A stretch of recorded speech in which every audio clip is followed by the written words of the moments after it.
আমি মাননীয় শীর্ষ আদালতের নজরে আনতে চাইব যে এই অনুব্রত মণ্ডলের বেল অর্ডারটা ক্যান্সেল করতে হবে। এই একই প্রেসিডেন্সে অনুব্রত মণ্ডলের বেল অর্ডারটা ক্যান্সেল করে তাকে তিহার ট্যুরিজমে আবার পাঠাতে হবে। অত্যন্ত গুরুত্বপূর্ণ হয়ে দাঁড়িয়েছে।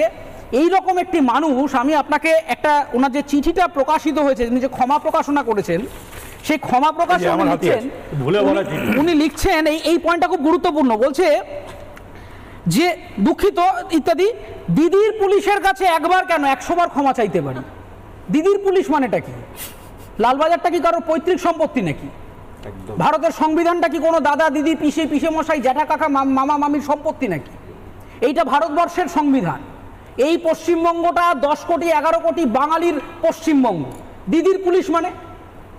যখন সংবিধান মেনে একজন পুলিশ চাকরি করতে আসেন, তিনি কি দিদির কাছে ওথটা নেন নাকি? শপথটা কি দিদির কাছে দাদার